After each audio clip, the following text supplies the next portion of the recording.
Stories around the world to stories here at home. This is the National News Broadcast. A pleasant evening. I'm Bilanjali Anand. A very good evening indeed. I'm Charita Minipurarachi and here are today's headlines.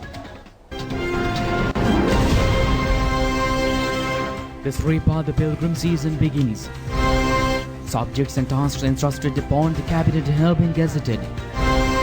State Minister Vasudeva Nanayakkara says that the government will never sign the MCC agreement. The controversial female employee of the Swiss embassy is to be produced before the courts tomorrow. For those and other stories in detail, on your top story. Today is the Undawap Full Moon Poya Day, which records many important events in the history of the Buddha Sasana. In this connection, numerous religious programs have been organized in the Viharasthanas throughout the island. It was on a day like today that 11 bhikkhunis headed by Arahat Mahasangamita Theraniya had arrived in the island, carrying the southern branch of the Jayasri Maha sapling. This historical incident had paved the way for the establishment of the Bhikkhuni Sasana of Sri Lanka. With this memorable and meritorious event, people in that era had inherited national and religious freedom which they had never experienced before. The Sri Lankan visit of Mahasangamita Theraniya had been the outcome of a request made by King Devanampiyatissa from Emperor Dharmashoka. The Sri Lanka Rupavahini Corporation telecast live throughout the day today several religious programs titled Sadharma Varsha from the Homagama Purana Viharaya. They include Buddha Pujas, Dhamma sermons, Dhamma discussions and many programs assisting the community. Chief incumbent of the court there, Sri Nagaviharaya, Rajakiya Pandita Darshanapati, Venerable Vaturavilla Siri Sujata Thera, had delivered a special Dhamma sermon this morning.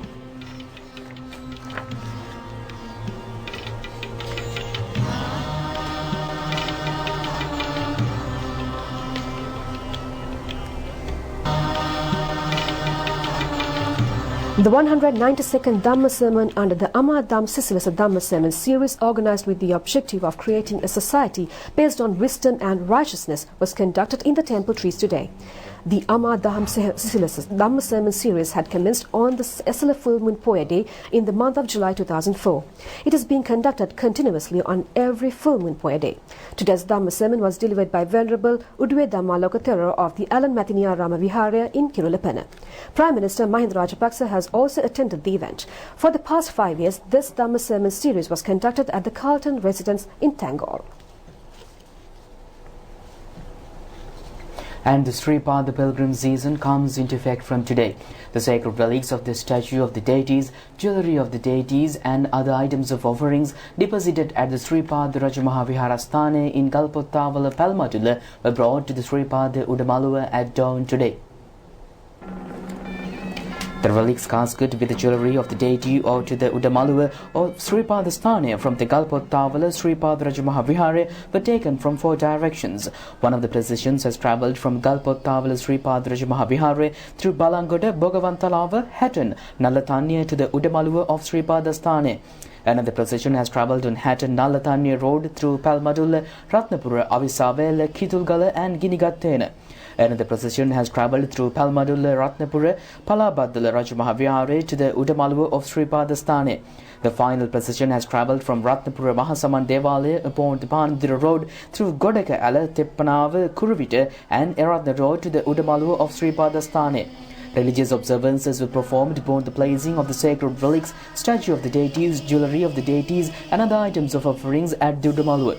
The religious observances were conducted by the chief incumbent of Sripada Sthane, Venerable Ben Gamue Dhammadina Thera. Thereafter, the Sripada pilgrim season has commenced.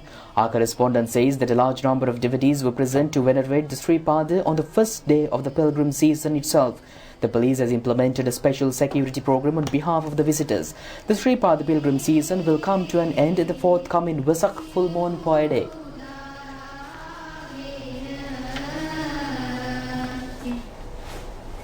State Minister Vasudeva Nanayakkara says that the present government will not by any means sign the MCC agreement. He further says that this fact has been established through the policy statement of President Gotabaya Rajapaksa as well. State Minister Vasudeva Nanayakkara made these remarks to the media after a discussion with the President, the Prime Minister and leaders of government parties at the Temple Trees last evening. State Minister Vasudeva Nanayakkara said that all incidents relating to frauds and corruption have been investigated and the relevant reports have been submitted to the Attorney General.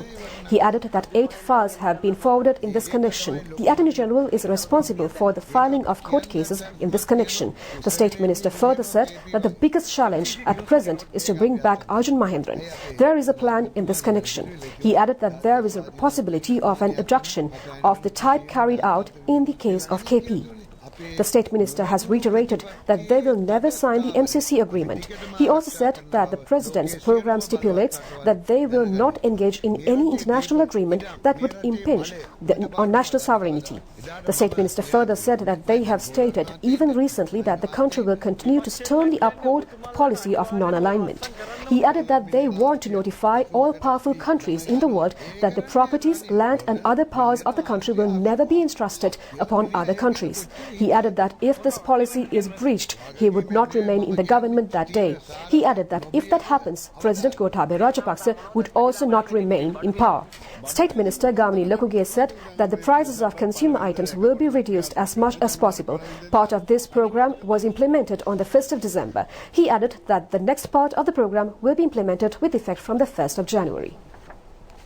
And meanwhile, female employee of the Swiss Embassy of the Switzerland in Colombo, Ghana barrister Francis Elias Sirirata Pereira, is scheduled to be produced before the Chief Magistrate Court for tomorrow. The investigation reports of the Department of Criminal Investigation and the Judicial Medical Officer of Colombo are also scheduled to be presented to the courts tomorrow. Ghana barrister Francis Sirirata Pereira has made statements before the CID on 3 occasions regarding the incidents alleged to have been faced by her.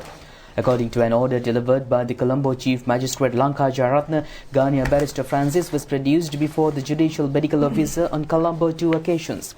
The magistrate has instructed to conduct an investigation to find out whether the woman was subjected to any physical or sexual abuse. The magistrate also ordered the relevant divisions to submit all relevant reports to the judiciary tomorrow. Many facts relating to the alleged incident have now been revealed. Many sections have expressed opinions in this regard today as well. State Minister K.L. Rambukwala said that there is no need to enlighten the government. He added that this is a responsibility of the Swiss government. The State Minister further said that if they think that the actions could cause disrespect to the country, the best thing is to recall. He added that he would not believe that such a thing would happen.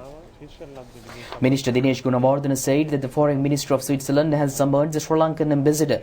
The minister added that the envoy was told to clarify on the situation.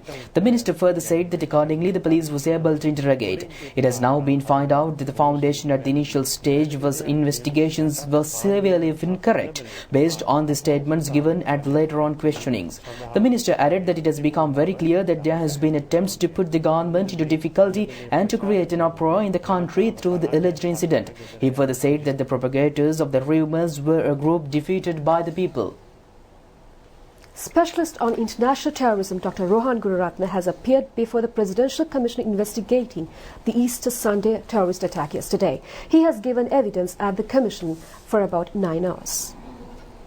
Dr. Rohan Gururatne has expressed opinion to the media after giving evidence before the Commission. This commission is vital for Sri Lanka because it is not only to investigate what happened but also to provide a blueprint how to protect Sri Lanka in the future.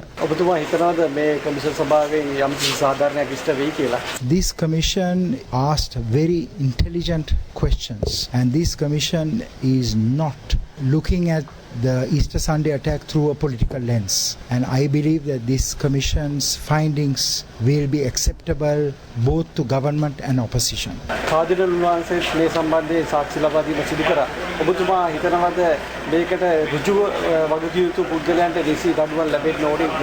Certainly Sri Lankan government should take action if there was a neglect of responsibility.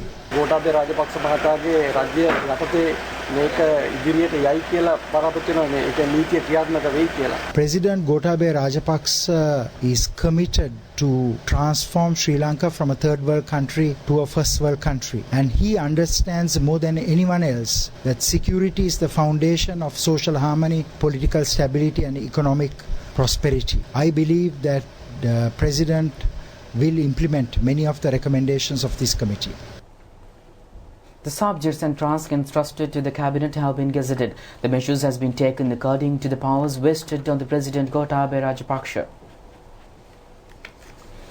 According to Clause 143 and Clause 146 of the Constitution, the number of ministers and ministries, subject and task entrusted upon the ministers as well as departments, government corporations and constituted institutions are included in the Gazette. According to the Gazette notification, the Institute of the Sri Office of the Chief of the Staff of Defence, the Sri Lanka Army, the Sri Lanka Navy, the Sri Lanka Air Force, the Sri Lanka Police, the Department of Civil Defence, the State Intelligence Service, the Ranaviru Seva Authority, the Sir John Kotalawala Defence University, the Defence Services School, the National Cadet Corps, the National Defence Fund, the Defence Research and Development Centre and the Sri Lanka National Defence Studies Institute have come under the purview of the Ministry of Defence. The other institutions that have been entrusted to the administration of the Defence Ministry are the Sri Lanka Coast Conservation Department, Lanka Logistics Limited, Rakna Lanka Defence Limited, the National Dangerous Drug Control Board, the Department of Immigration and Immigration, the Department of the Registration of Persons, the National Media Centre, Secretariat of Non-Governmental Organisations, the Sri Lanka Telecommunication Regulatory Commission, the Sri Lanka Computer Emergency Readiness Team, the National Council on Disaster Management, the Disaster Management Centre, the National Disaster Relief Service Centre, the Department of Meteorology and the National Building Research Organisation. Among the 48 institutions that come under the Ministry of Finance, Economic and Policy Development headed by Prime Minister Mahinda Rajapaksa are the Department of Inland Revenue, the Sri Lanka Customs, the Department of Excise, the Department of Valuation, the Central Bank of Sri Lanka, the Sri Lanka Insurance Board, the National Lotteries Board, the Development Lotteries Board and National Insurance Trust and the Sri Lanka Insurance Corporation. The Ministry of Buddhist Sasana, Cultural and Religious Affairs has been entrusted with 21 institutions, including Buddhist Affairs, Hindu Religious and Cultural Affairs, Christian Affairs and Muslim Religious and Cultural Affairs. The other institutions that comes under the ministry include the Department of National Museums, Department of Archaeology, the National Film Corporation and the Sri Lanka Foundation Institute. The 16 institutions that come under the Ministry of Information and Communication Technology include the Sri Lanka Telecom, the Department of Information, the Sri Lanka Broadcasting Corporation, the Sri Lanka Rupavahini Corporation, the Associated Newspapers Ceylon Limited and the Independent Television Network. The Port Authority says that the new scanners installed to inspect the containers at the port do not cause any harmful impact on the human body. The authority adds that this guarantee has been given upon carrying out investigations on the relevant machines by local and internationally acclaimed institutions. 4 new scanners were set up to examine containers at the Colombo port. Container drivers have expressed their protest over the harmful impact of these machines to the human body. Accordingly, the Atomic Regulatory Commission, the Moratuwa University and the Technology Committee, comprised of several institutions as well as the international company Rapiscan, have conducted tests on the machines. Additional Director General of the Sri Lanka Ports Authority, Sunil Jayaratne, said that if the technical quality of the machine poses any threat on health, then such machines should not comply with international standards. Similarly, the Atomic Energy Authority Regulatory Commission will not certify such machines. The Additional Director General also said that they should extend their support to confront drug being smuggled into the country, to prevent terrorist activities and for the speedy release of goods. He added that this is a national project and therefore called upon all to extend support. Container drivers have accused on the 5th of this month, saying that the scanners also contributed to the congestion of the containers. Minister Johnston Fernando was engaged in an inspection tour at the port's premises to look into this situation. And meanwhile, Archbishop's Right Reverend Malcolm Cardinal Ranjit says that no power should be allowed to snatch away human lives or trample humankind. His Eminence points out that determination should be made on the safety of every human being on this Christmas Day. Archbishop's Right Reverend Malcolm Cardinal Ranjit said that on the Easter Sunday of this year that a large number of human lives were perished without no reason. He adds that we who are committed to create peace should also commit ourselves to safeguard lives and to preserve human dignity and its supreme nature. However, unfortunately, today a group overcome with selfishness are engaged in devouring the lives of the human beings. Not only adults but even small children were killed by these acts of brutality. The Archbishop adds that the Christmas message stresses upon our commitment to preserve the life of every human being until the end of such life through natural causes.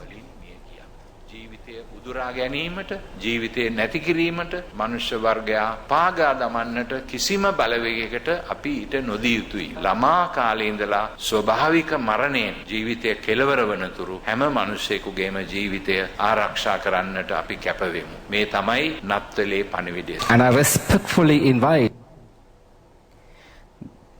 The Right Reverend Malcolm Cardinal Ranjit made these remarks participating in the annual Christmas Carol concert organised by the Army at the Nelum Pokona Theatre yesterday. Army Commander Lieutenant General Shavendra Srilva and others also participated at this occasion. The United National Party reiterates that matured leadership is an essential feature for the victory of any political party. Parliamentarian Vajra Bewardhana at a media briefing at the Sirikota party headquarters said that this fact has been established at every occasion in the history. Parliamentarian Vajra Bewardhana said that he believes that political expertise is an essential factor in the politics. Citing the example of former Prime Minister Sirimao Bandaranaike in this regard, he said that she was able to reunite the party after every political defeat. He further said that when Chandrika Kumaratunga became president, Sirimao Bandaranaike did not surrender party tradition but safeguarded the party's political identity. Party leadership is an intricate subject. He further said that the party leader should be a matured person who is able to accept responsibilities and to take correct decisions. If there are attempts to hasten the change of party leadership, the country will be able to feel the repercussions. Therefore, he added that they have to act with caution in this regard. The Department of Meteorology says that a temporary lessening in the rainy weather condition could be expected from today. It forecast only on several rainy seasons, especially in the Uva and eastern provinces, as well as in Anuradhapura, Polonnaruwa and Hambantota districts. Fairly strong rainfall between 50 to 75 millimeters could be expected in certain locations in the Sabaragamuwa province and also in the Kalutara, Galle and Mathura districts. Fairly strong provincial winds may also accompany thunder showers. The department informed the general public to take precautions from the accidents due to lightning.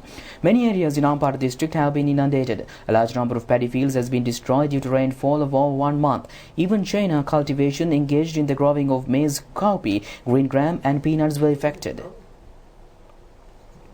The Department of Irrigation has taken measures to open fossilized gates of the Pavakulam tank in the Vavuniya district. People living in low-lying areas have been informed to remain vigilant over flooding. The Somavati sacred area, which was underwater for around 5 days, will reopen for the devotees today with the easing of the flood situation. The road leading to the Somavati site has also been restored. An enchanting scenery of the walls, which were previously covered with posters, now coloured with beautiful paintings, is a common feature today. The youth community took the initiative in this exemplary act. The professionals are also contemplating to give strength to these able youngsters. Attention has been focused on the presence of a physician among a group engaged in beautifying walls in the Ganemulla town. Specialist physician of the chest hospital Valisara, Dr. Niroj Samaravikrama, was seen holding a paintbrush that colours the country along with his traditional stethoscope.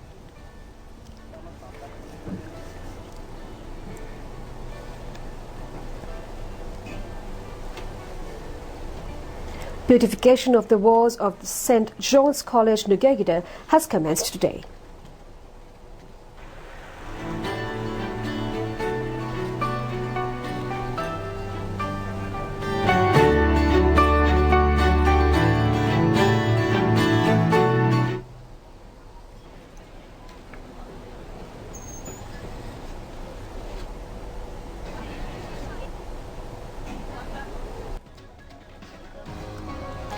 And with that, we conclude tonight's news. Do it just tomorrow at the very same time. Good night. Good night.